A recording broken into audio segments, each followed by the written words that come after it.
तो गाइस कैसे हैं आप सब लोग। Ruthless demon of the past के एपिसोड 66 के साथ हाजिर हो। तो लास्ट एपिसोड के एंड पे हमने देखा था कि शुई जो होती है वो आकर वोजन से माफी मांग लेती है, जबकि हमारा वोजन भी इसे माफ कर देता है। तो शुई से कहते हैं प्लीज मुझे माफ करना, मैं इसकी वजह से बहुत ज्यादा परेशान था, मुझे जल्दी से जल्दी वापस जाना होगा, मेरे पास और जाने की कोई जगह नहीं थी, मुझे वापस नैमगोंग फैमिली में जाना है क्योंकि वहाँ पर हालात काफी खराब है। तो हमारा वोजन से कहता है कि वहाँ के हालात बेहतर हो चुके हैं, तब तुम्हें वहाँ पर जाने की जरूरत नहीं है और ना ही तुम्हें उसके बारे में परेशान होने की जरूरत है। तो वो उसे कहती है क्या तुम लोग नैमगोंग के स्टेट में गए थे, क्या तुम लोग अनहुई प्रोविंस में गए थे। तो वो उसे कहता है कि हम लोग वहां पर गए थे। सो म्यू से कहती है देखो मेरे डैड ने मेरे लिए शाओलिन टेंपल का एक छोटा सा स्टैचू भी बनाया है, हाँ हम लोग वहीं पर गए थे और विजिट करके आए हैं। तो शुई भागती हुई आगे बढ़ती है और कहती है मुझे जल्दी से बताओ कि वहां पर क्या हुआ, नैमगोंग फैमिली का क्या हुआ, क्या वो सब लोग ठीक हैं। तो वो उसे कहता है कि नैमगोंग फैमिली की सभी बिल्डिंग्स टूट चुकी हैं, पूरी तरह से बर्बाद हो चुकी है। तो शुई कहती है तो मुझे यहाँ पर बिल्डिंग्स की कोई परवाह नहीं है, लेकिन मुझे बताओ कि मेरे लोग कहाँ पर हैं, उन सभी का क्या हुआ, उन सभी मेंबर्स का क्या हुआ। तो वो कहता है कि वो सभी के सभी लोग बिल्कुल ठीक हैं,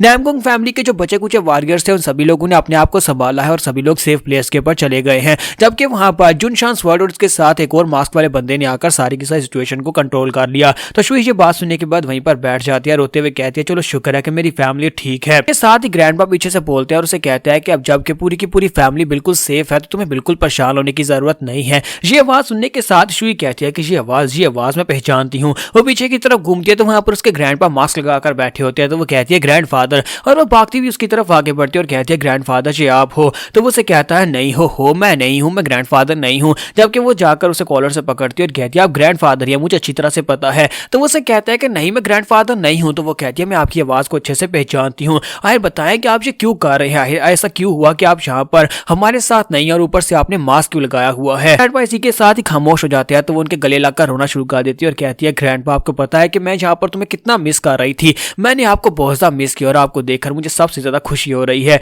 तो वो उनसे कहती है कि मुझे खुशी है कि आप अभी तक जिंदा हैं। फिर साथ ही वो दोनों वहां पर काफी सारी बातें करते हैं और ग्रैंडपा अपने चेहरे के ऊपर से मास्क हटा देते हैं और कहते हैं हाँ मैं तुम्हारा ग्रैंडपा आई हूँ। और फिर से उनके गले लगकर रोना शुरू कर देती है और कहती है लेकिन ग्रैंडपा वापस क्यों नहीं आए। तो उसके बाद वो दोनों वहां पर बातें करते हैं और उसे सारी बात बता देता है। जबकि सोमी ये सब कुछ देखने के बाद अपने डैड से कहते हैं कि डैड आप बहुत ज्यादा मतलबी इंसान है, आपने यहाँ पर ग्रैंडफादर के बारे में शोई को पहले क्यों नहीं बताया, आप उसे पहले मैसेज भेज सकते थे। तो वो उसे कहता है कि लेकिन मैं यहाँ पर उसको इसलिए नहीं बताना चाहता था क्योंकि ग्रैंडफादर ने खुद मना किया था। तो सोमी कहती है लेकिन आपने देखा ना शोई कितनी ज्यादा परेशान हो गई थी, वो देखो जहाँ किस तरह घबराई हुई है। तुम्हारा वुजन से कहता है कि जिंदगी में कुछ पल ऐसे आते हैं जब हमें यहाँ पर कुछ बातों को छुपा कर रखना पड़ता है, जहाँ पर हम दूसरे की मर्जी के बिना यहाँ पर किसी को कुछ भी नहीं बता सकते। दुनिया में कुछ चीजें ऐसी होती है जिन्हें छुपा कर रखना जरूरी होता है और कुछ ऐसी होती है जिन्हें छुपाया नहीं जा सकता। और बहुत ही जल्दी जब तुम बड़ी हो जाओगी, समझदार हो जाओगी, तुम्हें सारी बातों की समझ आ जाएगी।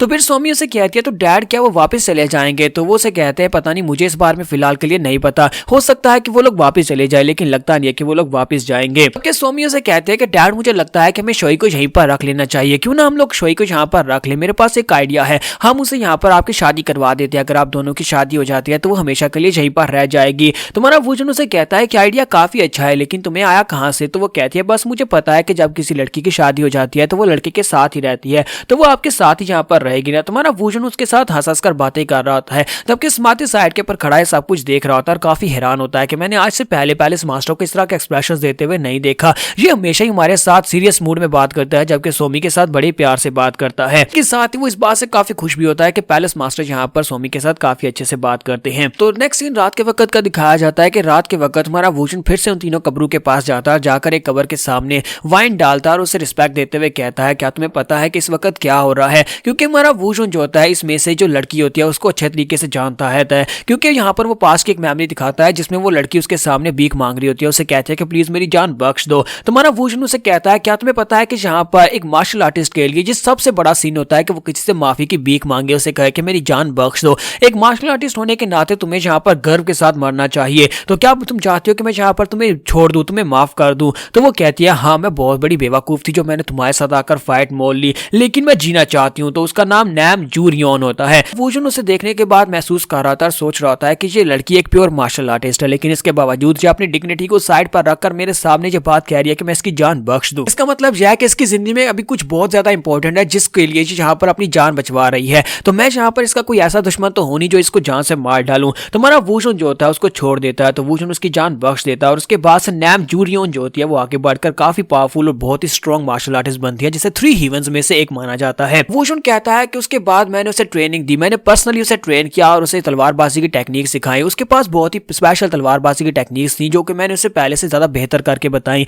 और जब वो यहाँ से जाने लगी, मुझे छोड़कर जा रही थी, उस वक्त मैंने उसे एक नाम दिया था और वो नाम नैमगुंग का था। और मुझे नहीं पता था कि आगे चलकर उसके डिसेंडेंट्स यहाँ पर नैमगुंग क्लैन के नाम से एक पूरे का पूरा क्लैन खड़ा कर देंगे। यहाँ पर जो नैमगुंग क्लैन और शुई जिस क्लैन से है, ये सारे का सारा वहीं पर से नैम जूरियन से ही स्टार्ट हुआ है। और इन लोगों यहाँ तक कि शुई के ग्रैंडपा को भी अपने एंसेस्टर नैम जूरियन के बारे में कुछ भी नहीं पता। वुजुन कहता है कि ये बात तो बहुत ज्यादा हैरान करने वाली है कि मेरे सारे के सारे पास्ट के रिलेशनशिप जो है वो आज यहाँ पर इस दुनिया में दोबारा से मेरे सामने आ रहे हैं, क्योंकि मुझे लगता है कि मेरी किस्मत में ये लिखा हुआ था। मेरे 3 डिसाइपल से, जिनमें से एक तो नैमगुंग थी, नैमगुंग जिसकी फैमिली अभी यहाँ पर मेरे साथ रह रही है। दूसरी डीमन कर्ल की, और डीमन कर्ल के कर्ल लीडर इस वक्त मेरे घर पर रह रहे हैं, मास्टर सात डोहॉक, जो कि उनके पास स्पेशल पावर्स और साथ उनके पास जो तलवार है वो चियोन मुगवैंग की, वो भी मेरा एक डिसाइपल था। और मुझे लगता है कि इस वक्त मेरा जो तीसरा डिसाइपल है उसकी जो भी जितनी भी मार्शल आर्ट्स होंगी वो सारी की सारी वुडैंग सेक्टर के लोगों ने इनहेरिट की हैं। लगता है कि सिर्फ और सिर्फ उनसे मिलना बाकी है, और अगर वो मिल गए तो इसका मतलब यह है कि किस्मत यही चाहती थी कि हम सभी लोग एक बार दोबारा से इकट्ठे हो जाएं। साथ ही वो कहता है कि यहाँ पर सिर्फ और सिर्फ मेरे डिसाइपल्स ही दोबारा मेरे सामने नहीं आ रहे, बल्कि वो सबके सबका पास्ट का भी मेरे सामने आ रहा है, यानी कि वो डीमंस जैसे कि वो 20 ममीज और इसके अलावा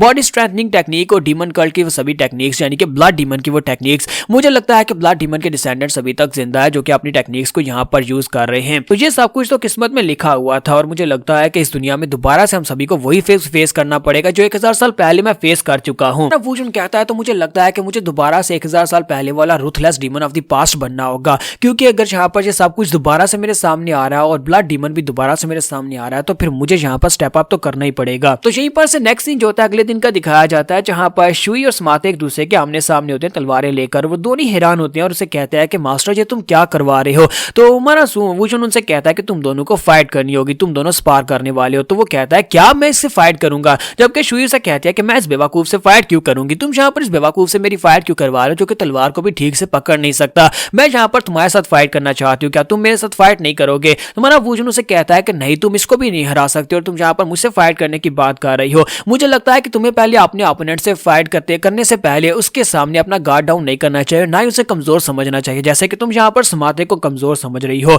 मुझे लगता है कि तुम इसको हरा नहीं सकती हो। ये बात सुनने के बाद वो काफी गुस्सा होती है, जबकि समाते जो होता है वो तो उसे तो बेचारे को भी तलवारबाजी के बारे में ज्यादा कुछ पता नहीं है, लेकिन वो अपनी तलवार लेकर वहां पर खड़ा होता है। इसके साथ ही बैकग्राउंड का सीन दिखाते हैं जहां पर शुई जो होती है वो वुजुन के पास आती है और उसे कहती है कि मेरे साथ फाइट करो, मैं तुम्हारे साथ स्पार करके देखना चाहती हूँ कि मेरे पास कौन कौन सी तलवारबाजी की कमियां हैं। तुम्हारा वुजुन उसे कहता है कि नहीं, मैं तुम्हारे साथ फाइट नहीं करूंगा, क्योंकि तुम यहाँ पर मुझसे कुछ भी नहीं सीख सकती। तुम्हें जिससे फाइट करनी होगी उसके साथ मैं तुम्हें फाइट करवाता हूँ। और इसी के साथ ही वो यहाँ पर फैसला करता है कि तुम्हें यहाँ पर समाते के साथ फाइट करनी होगी। तो यहाँ पर इन दोनों की फाइट के बाद रिजल्ट देखेंगे कि क्या होने वाला है, क्योंकि यहाँ पर अगर वुजुन को बताया कि वो समाते को नहीं हरा सकती तो वाकई में ऐसा ही होगा। हम लोग नेक्स्ट एपिसोड में देखेंगे। एपिसोड की एक्सप्लेनेशन अच्छी लगी हो तो कमेंट करके जरूर बताइएगा और वीडियो को लाइक करना मत भूलिएगा। Thank you.